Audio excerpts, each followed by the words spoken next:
Kama wewe ni mwanamke na umehangaika sana kubeba ujauzito bila mafanikio, basi video hii ni muhimu sana kwako kwa sababu ina mambo saba ya muhimu yanayoweza kukusaidia katika ziara yako kubeba ujauzito. Hakikisha kwamba hauruki hata sehemu moja ya video hii na unaisikiliza mpaka mwisho na kwa umakini mkubwa ili kuweza kusaidia katika safari yako kutafuta ujauzito.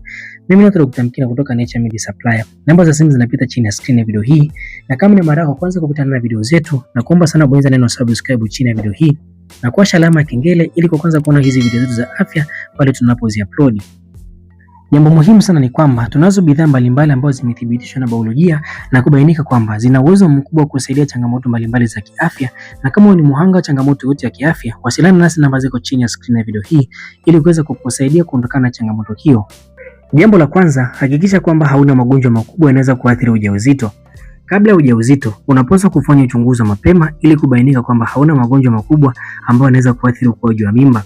Biolojia ya uzazi inaeleza kwamba magonjwa makubwa kama kisukari, shinikizo la damu la juu pamoja na anemia, magonjwa haya yanaweza kuathiri utembeaji wa oksijeni kutokufika vizuri kwa mtoto, na hata utembeaji wa damu pia unaweza ukaathirika na kushindwa kufika vizuri kwa mtoto, na hivyo kusababisha athari kubwa kwa mtoto pamoja na mama.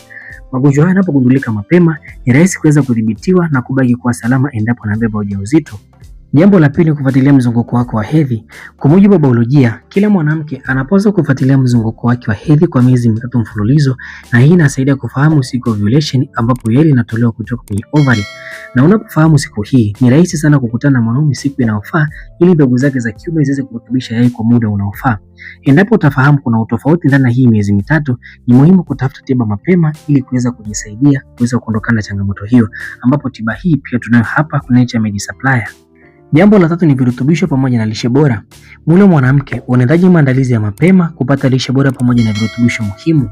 Virutubisho hivyo ni kama folic acid, ambapo folic acid inasaidia sana katika mfumo wa ukuaji wa neva za mtoto kipindi cha ujauzito. Na lishe nyingine ni virutubisho vya madini chuma. Madini chuma yanasaidia sana katika kutengeneza damu ya kutosha wakati wa ujauzito. Biolojia inatueleza kwamba virutubisho hivi viwili vinaanza kuandaa mwili vizuri sana na kusaidia ukuaji wa seli mpya za mtoto kipindi cha ujauzito. Jambo la 4, hakikisha uzito wako upo katika kiwango sahihi. Katika tafiti za Body Mass Index unaonekana kwamba uzito sahihi wa mwanamke ambaye yupo tayari kubeba ujauzito unapaswa kuwa kati ya kiwango cha BMI 18.9 hadi 24.9. Uzito mkubwa kupita kiasi ama mdogo kupita kiasi unaweza kuathiri homoni za uzazi pamoja na kuvuruga utolewaji wa yai. Hivyo kila mwanamke anapaswa kufanya vipimo na kubainika kwamba uzito wake upo katika kiwango sahihi cha kuweza kubeba ujauzito salama. Jambo la 5, punguza msongo wa mawazo. Msongo wa mawazo unaweza kuathiri mfumo wa homoni katika mwili wa mwanamke. Homoni kama cortisol inaweza kuongezeka na hivyo inaweza kuvuruga homoni za uzazi, na hii inaweza kufanya mzunguko wa hedhi kubadilika na kupunguza uwezekano wa kubeba ujauzito. Hivyo kila mwanamke anapaswa kuhakikisha kwamba msongo wake wa mawazo unapungua ama kumalizika kabisa ili kuwa tayari katika kubeba ujauzito uliopo salama kabisa. Jambo la 6 ni kupata chanjo muhimu. Baadhi ya magonjwa yanaweza kuathiri mtoto akiwa tumboni, na ndio sababu wataalamu wa afya wanashauri kwamba mwanamke anapaswa kupata chanjo dhidi ya magonjwa kama vile rubela kabla ya ujauzito. Na chanjo hii inasaidia sana mfumo wa kinga kujiandaa na kupambana na maambukizi yanayoweza kujitokeza katika ukuaji wa mtoto. Hivyo ni muhimu mwanamke yeyote anayetaka kubeba ujauzito kufuatilia chanjo hizi mapema ili kuhakikisha kwamba mwanae atakayembeba anabaki kwa salama pamoja na afya ya mama kiujumla. Jambo la 7 ni kuepuka kutumia madawa bila ushauri wa daktari. Biolojia inaeleza kwamba baadhi ya dawa zinazotumika kiholela zinaweza kuathiri ukuaji wa kiini tete katika hatua za mwanzo za ujauzito. Dawa hizo zinaweza pia kuathiri mgawanyiko wa seli na hivyo kuathiri pia ukuaji wa viungo vya mtoto, na ndio maana wataalamu wa afya wanaeleza kwamba ni muhimu sana kabla ya kutumia dawa ukapata ushauri wa kitaalamu ili kuweza kutumia dawa hizo chini ya uangalizi wa daktari. Hiyo ni dawa ya asili ama dawa ya kizungu. Ni muhimu kupata ushauri ili kutokuathiri afya yako endapo unabeba ujauzito usiweze kupata changamoto zozote za kiafya. Kuna makosa makubwa sana ambapo wanawake wengi wanayafanya, kutumia dawa mbalimbali bila ushauri wa daktari, kitu ambacho kinapelekea kuingiza sumu nyingi ndani ya mwili na kupelekea changamoto za ujauzito wa baadaye, ima ujauzito kuharibika ama kushindwa kubeba ujauzito mapema.